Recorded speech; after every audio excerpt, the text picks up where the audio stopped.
Texas summer 1944. The heat hangs thick over the barbed wire fences. A convoy of U.S. Army trucks rolls through the gates, dust curling beneath their tires. Inside the wire, hundreds of German prisoners, sunburned, silent, still wearing field gray uniforms marked with PW, lift their heads to watch. They expect the worst: hunger, punishment, revenge. But what comes next doesn't fit anything they were told. The truck beds aren't stacked with rifles or rations of gruel. They're loaded with fresh meat, thick cuts of beef packed in ice. Moments later, the camp mess hall fills with a smell that shouldn't belong to war. Sizzling fat, salt, and smoke. The guards eat beside them, not apart. Every man gets the same: bread, potatoes, coffee, and steak. One prisoner stares at his plate in disbelief. Another laughs softly, shaking his head. "Even our officers never ate like this," he murmurs. Across an ocean of propaganda and hatred, something begins to crack. Here in captivity, the Germans discover that America fights its wars with decency and dinner. When German soldiers were captured in North Africa, Italy, and later in France, they expected what war had taught them to expect: the cruelty. For years, Nazi propaganda had told them that if they fell into Allied hands, they'd be beaten, starved, and paraded like animals. But by the time they stepped off ships onto American soil in 1943 and 1944, they entered something unimaginable: a system built not on revenge, but on rules, logistics, and law. The United States, unlike any other major power of the war, had signed and enforced the Geneva Convention of 1929, which required humane treatment of prisoners of war. To American commanders, that wasn't just diplomacy, it was moral identity. They were fighting a war for civilization itself, and that meant even the enemy had to eat. By 1944, more than 370,000 German POWs were held in camps across the United States, from Texas and Oklahoma to Wisconsin, Georgia, and California. They had been captured in every theater: Rommel's Afrika Korps, Wehrmacht divisions from Normandy, U-boat crews pulled from the Atlantic. The scale of the task was staggering. Each prisoner needed food, clothing, medical care, and quarters, all while America was already feeding 12 million of its own troops worldwide. But the U.S. Army Quartermaster Corps had prepared for exactly that. When the first ships carrying POWs arrived in Norfolk, Virginia, in 1943, the Army's supply network stretched from Kansas wheat fields to Alabama meat plants. Prisoners were transported inland to purpose-built compounds, long rows of wooden barracks behind barbed wire, surrounded by watchtowers. Each camp functioned like a small town: a post office, hospital, library, chapel, and most surprisingly, a fully equipped kitchen and mess hall. In these kitchens, German cooks worked under American supervision, preparing food not unlike what U.S. soldiers ate themselves. The official ration tables made it clear: German prisoners were to receive the same caloric intake as American troops in training, around 3,200 calories per day.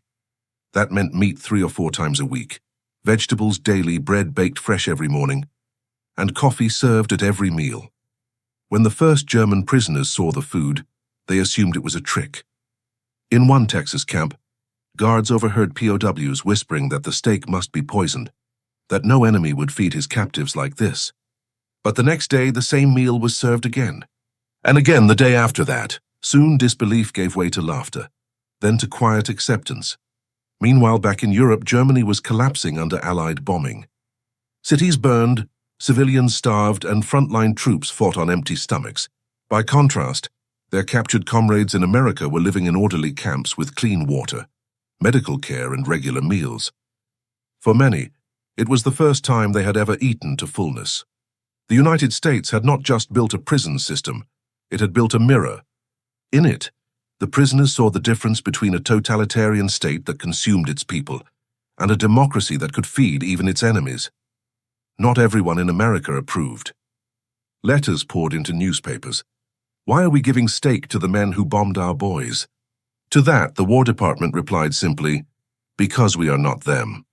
Every loaf of bread, every cup of coffee given to a German prisoner was proof that the U.S. could fight ferociously without losing its humanity. By the summer of 1944, the camps had become one of the strangest paradoxes of the war. While battle raged across France and the Pacific, Captured Germans thousands of miles away were mowing lawns, reading American newspapers, listening to jazz on local radio, and eating steak twice a week under the same flag that had defeated them. What began as confinement was slowly becoming revelation, and the shock that started at the dinner table was only beginning. By late 1944, the German POW system in the United States had grown into one of the most complex humanitarian undertakings of the entire war. There were more than 500 main camps and 500 satellite work detachments, stretching from Camp Swift in Texas to Camp Algona in Iowa, Camp McCoy in Wisconsin, and Camp Fort Devens in Massachusetts. Each was run like a miniature military base, organized, inspected, and astonishingly self-sufficient. At first, most prisoners arrived in disbelief. They had been crammed aboard Liberty ships for weeks, crossing the Atlantic in secret convoys. Some thought they were being taken to labor colonies in the Arctic or to punishment camps in the desert. But when they stepped off the trains into the heart of the American countryside, what they saw stunned them: clean barracks, green fields, and kitchens that smelled of food. Inside the camps, daily life followed a strict but fair rhythm. Prisoners woke to reveille, worked assigned details, repairing roads, harvesting crops, or maintaining parks, and returned to warm meals served on schedule. The Geneva Convention allowed POWs to be used for non-military labor as long as they were paid and fed properly. In practice, that meant German soldiers picking cotton in Texas, cutting timber in Louisiana, or harvesting corn in Kansas, all while earning small wages credited to camp accounts. But what truly shocked them wasn't the work, it was the food. The Quartermaster Corps published a standard ration plan for prisoners' meat, 20 ounces daily often, beef or pork bread 16 ounces, vegetables 16 ounces, potatoes 12 ounces, butter or margarine 2 ounces, coffee, sugar, fruit, and dessert as available. That was the official minimum, and many camps exceeded it. Every Thursday and Sunday, the menu included steak or roast beef, often served with gravy, vegetables, and fruit pie. To the prisoners, these meals were unthinkable. In wartime Germany, even civilians saw meat once a week, if that. Soldiers at the front lived on black bread, canned meat, or thin soup. In America, even captivity was abundant. Letters home, heavily censored but still revealing, described this quiet astonishment. One POW in Iowa wrote to his family, "We eat better here than our generals did in France." Another in Texas confessed, "It is strange to say, but I am treated more as a human being here than in my own army." The Red Cross inspected camps regularly, confirming that conditions met and often exceeded international standards. Reports praised American efficiency. Food is ample, of good quality, well prepared. Even the Germans' own liaison officers were stunned. One noted that American guards and prisoners often ate the same meals side by side, chatting through broken English and laughter. For the War Department, this wasn't indulgence. It was strategy. Every satisfied prisoner became a psychological weapon. Word spread quickly through captured ranks that Americans treated their captives fairly. In Italy and France, whole German units surrendered faster once they learned what awaited them across the Atlantic. Meanwhile, American civilians working near the camps had their own adjustments to make. Many were astonished to see enemy soldiers shopping at camp canteens or helping on local farms. Some felt uneasy, others sympathy. Farmers who once cursed the Krauts now depended on them to save harvests while local men fought overseas. And when mealtime came, it was the same scene everywhere. Americans and Germans eating together, bound not by politics, but by hunger and humanity. By the end of 1944, the United States was feeding nearly 400,000 POWs without a single confirmed starvation case, a logistical miracle given global shortages. The same nation that rationed sugar and gasoline for its own civilians still ensured that enemy soldiers got their weekly steak. That consistency did more than feed bodies. It reshaped minds.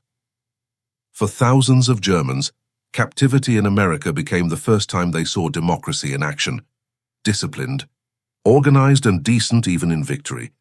Their disbelief was turning to reflection, and soon, to transformation. 1. The human angle, from fear to faith in captivity. When the first German prisoners stepped onto American soil, they carried more than rifles and uniforms. They carried years of indoctrination. They had been told that America was a land of chaos, greed, and racial disorder.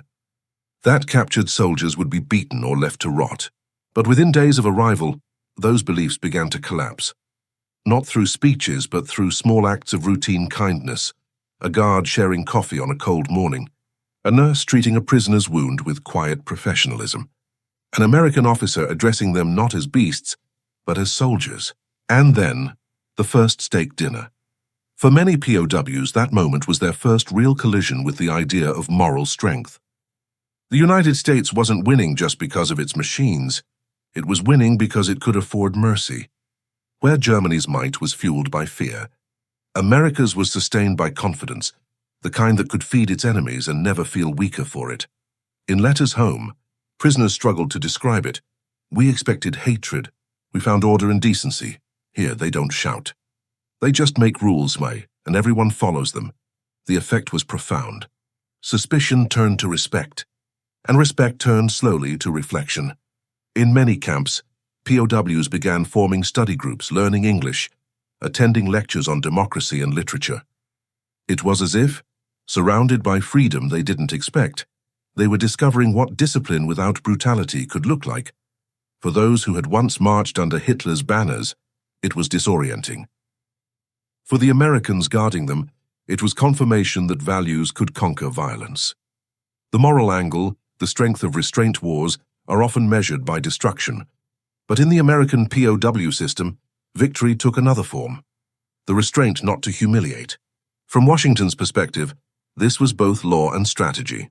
The United States had promised to uphold the Geneva Convention, and doing so became a moral contrast to what was happening in Europe and Asia. By 1944, the world already knew about Japanese prison camps, about starvation and disease in the Pacific, about Soviet gulags and death marches. In that global darkness, America's decision to feed its enemies well was a declaration. We are not them. Each steak served in a camp mess hall was a quiet act of defiance against barbarism. And this restraint didn't just protect American honor, it built influence. Every German soldier who returned home alive and well-fed became living testimony that the U.S. fought differently. Later, U.S. intelligence reports would note that former POWs, returning from the United States, are the most effective ambassadors for democratic ideals. The moral contrast was even sharper when German POWs learned of how their own country treated Allied captives. Many were horrified to discover that while they were eating meat twice a week in Texas, American and British POWs in Germany were living on thin cabbage soup and bread crusts. The guilt was real, and the realization unavoidable. The enemy had treated them better than their own regime treated others. This awareness gnawed at the pride of officers and softened the cynicism of ordinary soldiers. For some, it became the first moral crack in the armor of Nazi ideology. If the propaganda had lied about this, what else had it lied about? 3. The psychological angle, the collapse of the enemy. Myth: the power of propaganda lies in isolation, but captivity paradoxically broke that isolation. Inside the wire, surrounded by kindness instead of cruelty, German prisoners found their old worldview quietly dissolving. It started with the food. Abundance forced them to confront a question that their ideology couldn't answer.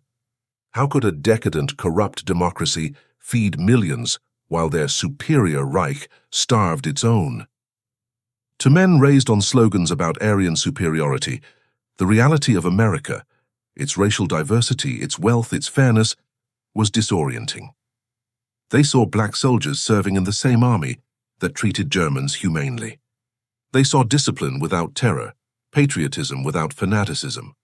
And every steak, every cup of coffee, every loaf of bread reminded them that this was not weakness. It was strength expressed through stability. Some POWs even began debating among themselves. The Nazi loyalists accused the Americans of manipulation. The others argued that they were simply civilized. In camp newspapers, yes, many camps allowed German-language papers, editorials began to appear questioning the Reich's morality. One prisoner wrote anonymously, "Perhaps the true victory belongs to those who can be just in war." The American guards, often young men barely older than their captives, didn't notice they were waging a psychological campaign more effective than any leaflet drop. Their fairness was breaking an empire's myths. By late 1944, U.S. intelligence units confirmed it. Morale among German POWs was shifting dramatically. Many had ceased identifying with the Nazi cause altogether. They no longer saw themselves as warriors of a master race, but as men who had been deceived. Through food, fairness, and structure, the American camps became classrooms, not of propaganda, but of example. The lessons learned behind barbed wire would ripple through post-war Europe. But before that transformation could reach its full depth, it would take shape through the visible, tangible proof of America's organization and the invisible power of its culture. The logistical angle, feeding the enemy with military precision America's moral strength was visible in its treatment of POWs. The engine behind that strength was logistics, feeding nearly 400,000 prisoners across hundreds of camps every day required the same efficiency that supplied armies in Europe and the Pacific, and it was managed, down to the ounce, by the U.S. Army Quartermaster Corps. Each POW camp was connected to a regional supply depot, which received flour, meat, sugar, and coffee from civilian contractors. From there, deliveries moved by rail or convoy to the camps, where rations were measured by meticulous schedules. Menus were standardized, with substitutions allowed for shortages, but steak was never removed, not even once during the war. To the Germans, this mechanical abundance was incomprehensible. They came from an army that lived off requisition, from looted farms, from shrinking stockpiles, from desperate improvisation. Now they watched their captors treat food distribution like an act of science. In Camp Hearn, Texas, bakery crews turned out 10,000 loaves of bread per day. At Camp McCain, Mississippi, kitchens processed nearly 3 tons of vegetables every 24 hours. Nothing was wasted. Nothing was delayed. The system ran as smoothly as any battlefield operation. To the Americans running it, it was just routine. To the prisoners watching it, it was a revelation that efficiency need not be cruel and order could exist without fear. Even in confinement, the Germans saw in these kitchens and storerooms a quiet reflection of the industrial power that had already defeated them. The smell of roasted meat and the sight of supply trucks pulling in each dawn told them what they hadn't wanted to. Admit, Germany had fought a nation that could feed an army and its enemies at the same time.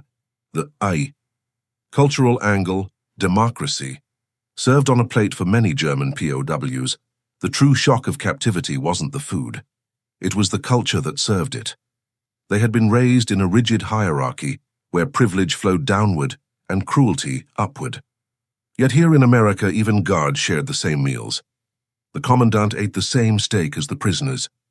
There was no officers' dining hall with crystal and silver, no fanfare, no shouting. Just calm order, fairness, and rhythm. To a German mind trained under authoritarianism, this equality felt upside down. How could a nation so informal, so relaxed, so mixed, still function with such precision? How could a society that allowed jazz, baseball, and casual speech also run a war machine across 2 oceans? The answer sat on every plate: freedom and discipline, balanced. They saw black cooks and white guards working side by side, a sight impossible in the Reich. They saw local American women volunteering as nurses, teachers and Red Cross aides, unafraid to walk through POW compounds.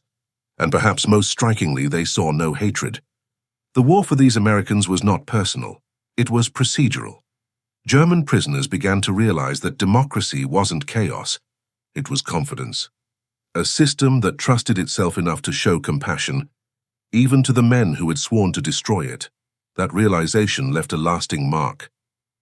When prisoners later wrote memoirs, they described not humiliation, but awakening. One recalled, "We came expecting punishment. We found discipline without hate, law without fear, and freedom without anarchy."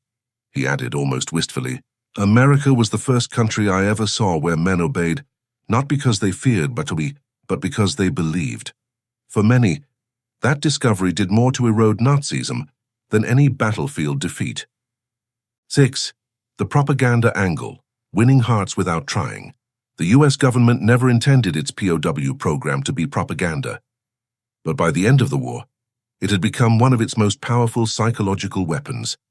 Word spread among German soldiers still fighting in Europe. Surrender to the Americans, and you'll live like a human being. Desertion rates rose.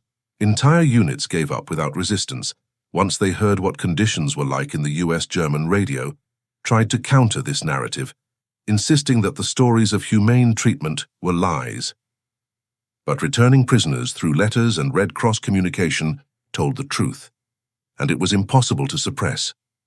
By 1945, even Allied intelligence noted that America's moral reputation among German POWs has surpassed all expectations. In many camps, US officers quietly encouraged educational programs, teaching English, economics, and civics. They didn't preach democracy. They demonstrated it. The stake, the pay for labor, the medical care, all of it sent one message. Our system works because it serves everyone. When Nazi loyalists tried to intimidate fellow prisoners, camp authorities responded not with beatings, but with separation and fairness. That contrast, order without brutality, left an impression stronger than propaganda leaflets ever could. For a generation of Germans raised on the myth of a superior Reich, life behind American fences revealed the opposite. That true superiority lay not in domination, but in restraint and dignity. By the war's final months, even hardened officers were saying it openly. The Americans, one wrote, have conquered not only our armies, they have conquered our ideas. The moral, cultural, and logistical power of this system would soon show its deepest impact, not on the battlefront, but in the lives of the men who went home changed by it. For as the war turned toward its end, the prisoners' disbelief gave way to something new, admiration, gratitude, and reflection on what kind of nation could afford such humanity. Spring 1945. The war in Europe is ending. The Reich is collapsing, its cities in ashes, its armies retreating on every front. But across the Atlantic, in the quiet farmlands of Texas, Iowa, and Georgia, tens of thousands of German prisoners are living a different war. One fought not with weapons, but with values. Inside the wire of the POW camps, the atmosphere has changed. The fear of 1943 has vanished. The men who once saluted portraits of Hitler now rise for roll call humming American tunes they've heard on the radio. They work the fields beside local farmers, build barns, repair roads, and when the day ends, they return to camp not as slaves but as workers who will be paid, fed, and treated with dignity. On Thursday evenings, the smell of grilled meat rolls through the air. It's steak night, a fixed part of the US Army's ration plan. The cooks, often German POWs themselves, season the meat carefully.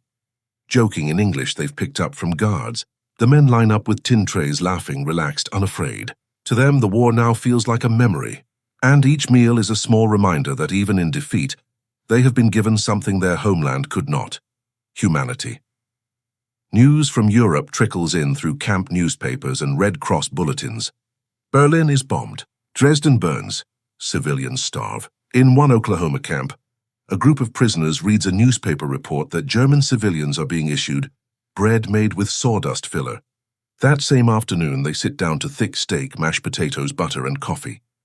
The room falls silent. The irony is too heavy to ignore. For the first time, some of them cry. The shame of it, eating better in defeat than their families do in survival, breaks through their pride.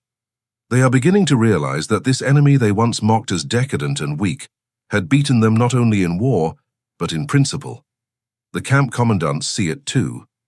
Colonel C.R. Richardson, who oversaw POW operations in the southern region, wrote, "We have found that food and fairness do what propaganda cannot. Many of these men will go home not hating us, but questioning what they were told," and he was right. The steak that once symbolized indulgence now symbolized transformation. It became the center of the POW experience, a ritual that told the Germans, every week, that America's strength came not from cruelty, but from confidence. For the guards and the civilians nearby, it was a strange sight. The same men who once marched through conquered Europe now smiling over Sunday meals, their manners careful, their posture softened. Some volunteered to play music in camp orchestras. Others joined art clubs or English classes, organized by the US Army's intellectual diversion program, designed to occupy minds as well as hands. By war's end, more than 40% of German POWs in America could speak conversational English, a quiet testament to education through decency. But the real turning point came when prisoners began to confront their own country's crimes.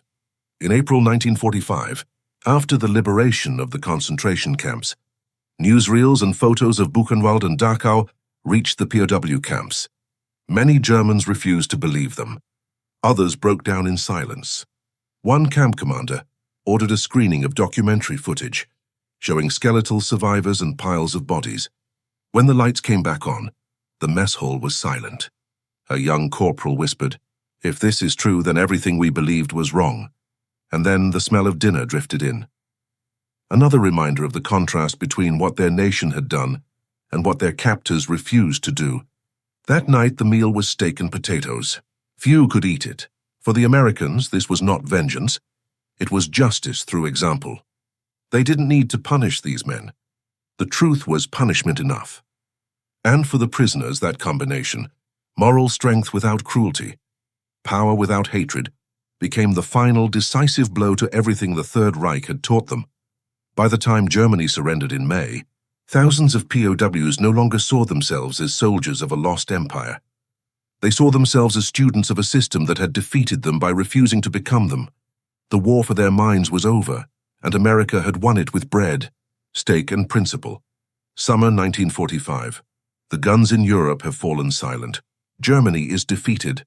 But behind barbed wire across the United States, another, quieter transformation is still unfolding.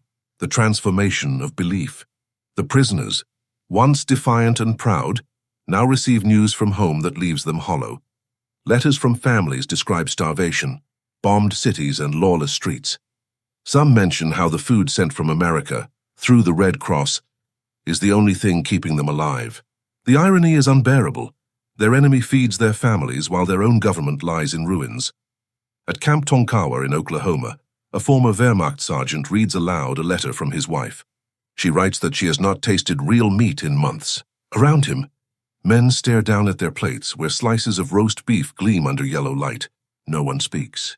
The sound of forks scraping tin trays fills the silence like confession. In Camp Hearn, Texas, Red Cross inspectors report a scene so strange it borders on symbolic. Prisoners are working the grill, laughing with American guards turning steaks side by side. It is as if the war's lines have melted. The victors and vanquished united not by flags, but by the universal rhythm of hunger and food. A sergeant later recalls, "We came here expecting hatred. We left not understanding how a nation could be so strong without being cruel. But that strength wasn't blind generosity. It was deliberate." The War Department understood that every act of fairness was also a lesson. The humane treatment of POWs wasn't charity. It was policy shaped by conviction. If democracy was to survive the century, it had to prove it could stay moral even in total war. And America, in its vast, methodical way, did exactly that. Many German officers resisted the moral shift at first. They warned their men not to fall for American propaganda. But their warnings grew weaker with every meal, every paycheck, every act of normalcy.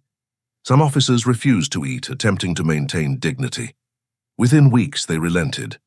Hunger was no match for the smell of roast meat and fried onions drifting through camp kitchens. Even small details carried meaning.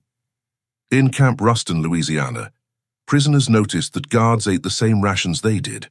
No better, no worse. One German lieutenant wrote in his diary, "Here the rules apply to all. Even the victors obey them. That is true power, and that was the heart of it, obedience by consent, not by fear. For men raised in a world where authority was absolute, and mercy was weakness." This was a new kind of discipline, one that inspired, not terrified. As the weeks passed, the camp fences began to feel less like boundaries and more like reminders of how far they had fallen. The Americans didn't need to humiliate them. The simple act of fairness did that on its own.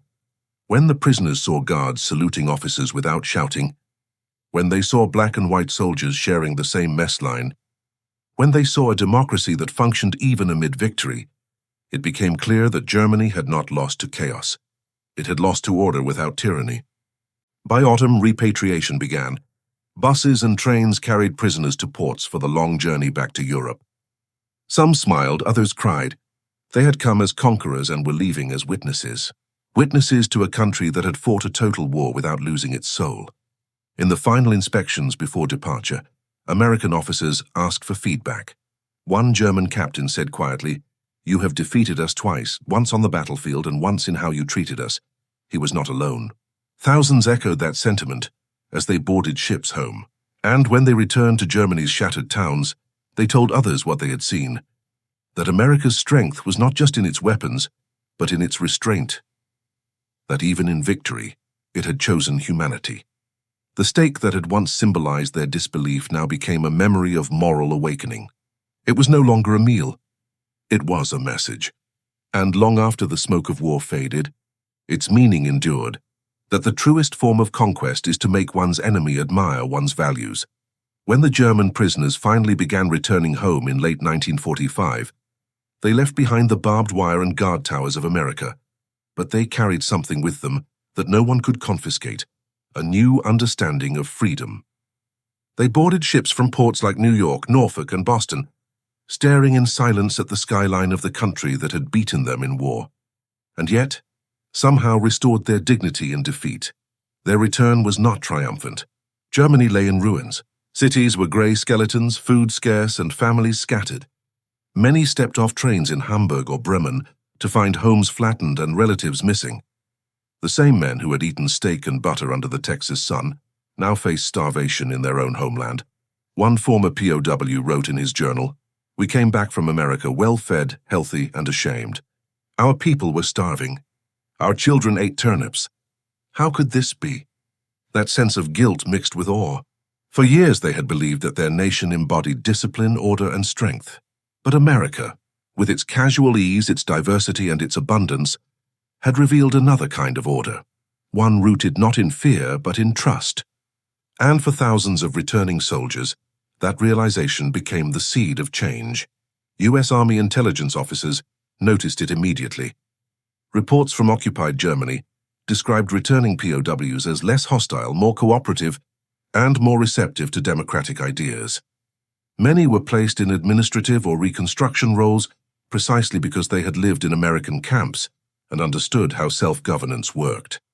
They were patient, practical, and often the first to reject Nazism outright. The transformation wasn't forced, it was absorbed through experience. In captivity, they had seen equality in action. They had seen rules applied fairly, wages paid honestly, and food distributed without corruption. They had witnessed a system that treated even its enemies with consistency. And that memory became a quiet moral compass in the chaos of post-war Germany. Historians later called it re-education by example. The US didn't preach democracy to the prisoners. It demonstrated it in mess halls, work crews, and libraries. Where ideology had failed, decency succeeded. Some former POWs couldn't stop talking about it. They told their families that the Americans were not savages, but civilized to the point of generosity. They described how guards joked with them, how the food was good, how churches in Texas sent gifts for Christmas. Their relatives listened in disbelief, just as they had once listened to Nazi propaganda. But this time the truth was undeniable. America had fed its enemies, even as Germany's leaders starved their own. One man, once a loyal Nazi lieutenant, returned home to find his family living in ruins outside Hanover. He gathered his children around a small fire and told them quietly, "If Germany is to live again, it must learn to be like them." Across occupied Germany, stories like his multiplied. POWs who had spent 2 years in the United States became teachers, farmers, mayors, engineers. They rebuilt their communities with a mixture of German discipline and American practicality. And when post-war democracy finally took root in West Germany, many of its earliest advocates had once worn grey uniforms and eaten steak under the stars and stripes. The moral effect of that experience rippled far beyond the camps. In the ruins of Europe, the former enemies of the United States became its partners, not because they were forced to, but because they had already seen what America was when no one was watching. The return of the German POWs marked not just the end of captivity, but the beginning of something larger, the quiet conversion of a generation. By 1946, more than 370,000 prisoners had been processed and shipped back to Europe. Yet their mental cargo, their changed perception of America, would prove far more valuable than any shipment of aid or machinery. In the ruins of their homeland, these men became witnesses to a paradox, that the victors who had crushed Germany's armies were also the ones feeding its people. The same nation that dropped bombs on Hamburg was now sending flour, sugar, and canned meat under the Marshall Plan, and when those supplies reached the docks, many of the dock workers and foremen unloading them were former POWs, men who knew the generosity behind those crates firsthand. In the early years of occupation, U.S. military governors noticed that towns with a high number of repatriated POWs from America experienced fewer incidents of resistance or unrest.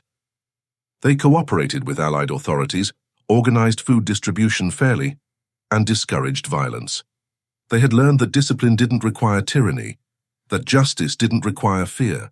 One American officer, stationed in Stuttgart in 1947, wrote in his diary, "The German POWs we sent back are doing more for peace than any politician. They are quietly teaching their people what America really is." Some of those men would go on to shape the rebirth of West Germany. A number of former POWs entered politics, education, and local government, many citing their time in U.S. camps as their first exposure to fairness, self-governance, and trust. In interviews decades later, they recalled simple but unforgettable moments, standing in line with guards for the same meal, watching elections take place inside camps, hearing sermons about forgiveness instead of victory. It was, in their words, a democracy you could taste. Even American civilians noticed. Farmers who had employed German POWs during the war wrote letters to Washington, describing how the men worked hard, thanked them for fair treatment, and often wrote back years later from Germany, some even sending gifts of art, letters or bread made from their own post-war harvests. Out of barbed wire, an unlikely bridge had been built. In the broader view of history, the humane treatment of German POWs became one of the most effective acts of moral diplomacy ever carried out. While Europe reeled from devastation, the United States had not only won the war of arms, it had won the war of perception. It had shown that strength didn't have to be brutal, and that the surest path to peace was to make even your former enemies believe in your values. Years later, when West Germany became one of America's strongest allies, historians traced part of that relationship back to the POW camps of Texas, Oklahoma, and Iowa. Behind those fences, America had performed an unintentional miracle, converting soldiers of a fascist regime into citizens who would one day defend democracy against Soviet tyranny. And all of it began with something so simple it bordered on poetic. A meal, a ration, a steak served without malice. The kind of decency that doesn't demand recognition, it just endures. In a world rebuilding from ashes, those former prisoners carried an unlikely truth home with them, that freedom is not just the right to eat. It's the belief that even in victory, one must never forget the humanity of the defeated. And in that belief, America's greatest triumph lived on, not in conquest, but in compassion. History often remembers the wars won by bombs, by tanks, by generals, but the quiet victories, the ones that reshape hearts, not borders, are harder to see. Among those, few are more profound than the one won in America's prisoner of war camps. There, far from the battlefields of Europe, an empire built on cruelty collided with a democracy built on conscience. And what the Germans discovered behind those barbed wire fences was not humiliation, but humanity. The steak they ate twice a week was never meant as luxury. It was a statement that the United States could fight with power yet remain moral, could win with strength yet stay decent. Each meal was an unspoken message. We will not become what we are fighting. To the Germans, it began as disbelief.